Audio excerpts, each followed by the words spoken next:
I knew a bit about it, but not in the same sense.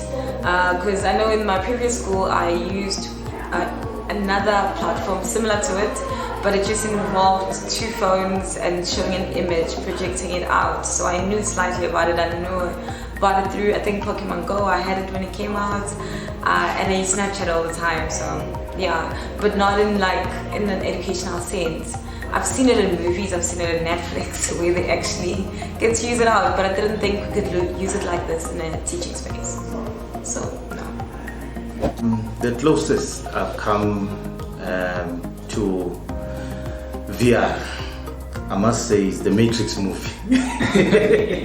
So you keep wondering as an educator whether you can take some of the effects there and put them into the classroom. For learners to interact with whatever they're learning with, change variables and see if it works, and answer the questions that they always have, the what ifs of every day. What if I do this to this? So this gives us that opportunity. After the first presentation, that's what I realized, that they have an opportunity to actually interact with what they're learning, and before now it wasn't possible. Textbooks were static, and we used to do things on things like WhatsApp because they're not very clueless.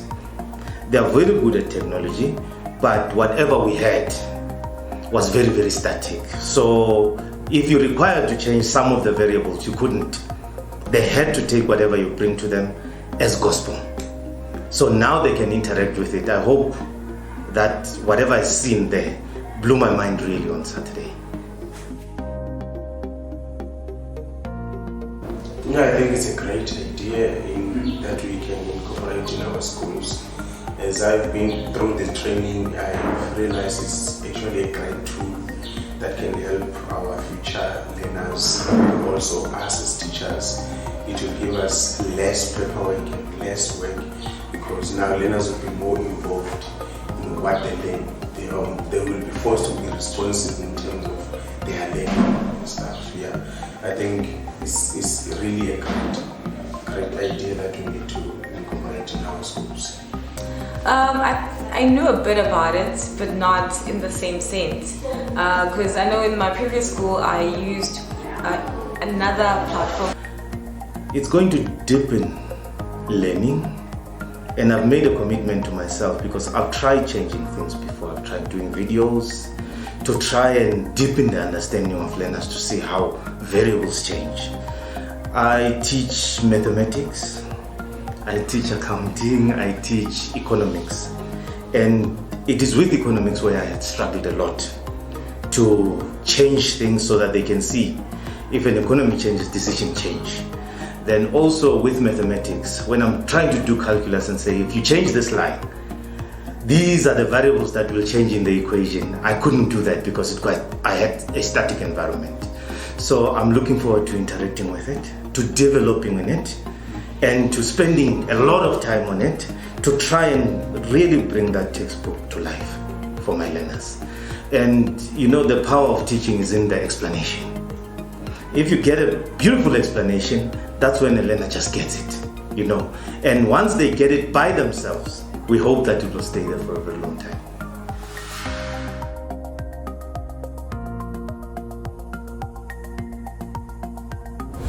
Going further, I think yes, but currently it's here and there about it.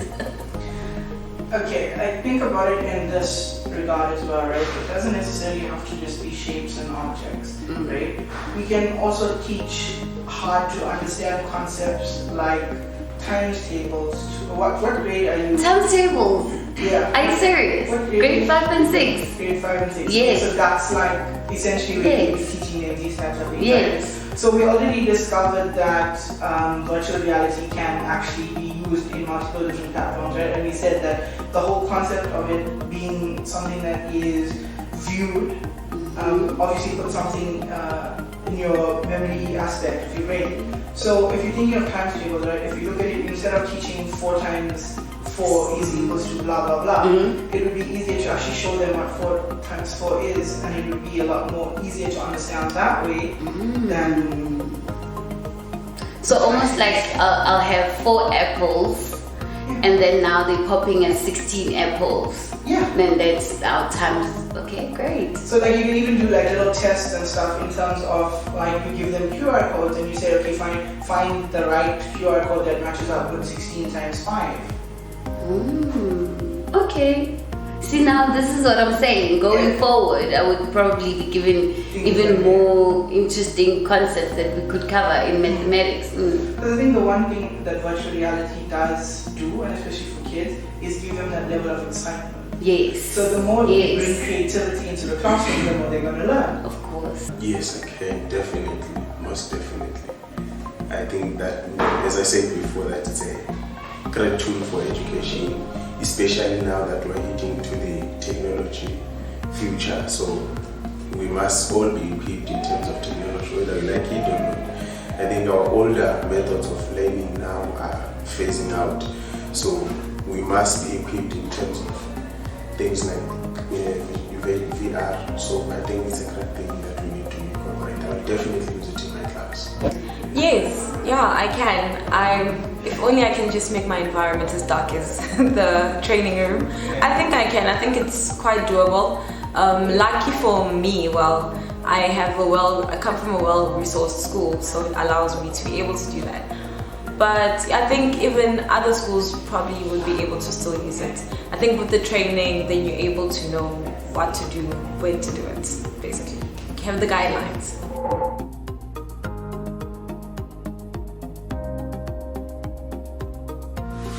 Children who don't have support at home are most likely to not get a lot of concept inside the classroom. But those children, what you realize is they spend most of their time on gadgets, watching TV and being on their cell phones. So something like this, for them, it would bridge the gap.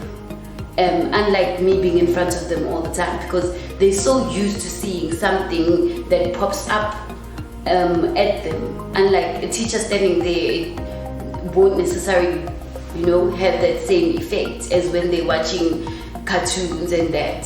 So those type of children, it would, for me, be quite helpful, because then they would engage with the content and not necessarily be, ma'am has all the answers and I have to listen, but they still don't get it, because they're so used to getting information in this particular way. And now that ma'am is here, it still doesn't go through because of what they used to do, the way they find information, the way they find their knowledge. In a nutshell, I'm saying, if we can use their phones to our advantage, I think the education will be even fine for them. They will enjoy learning, they will enjoy what they are doing, and hence it will enhance our teaching methods and our results in the next future.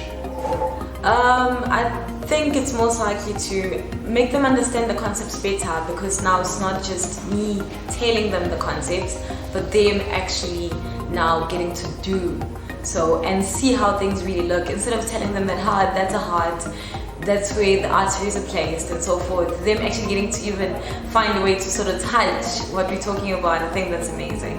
So it's going to make learning easier.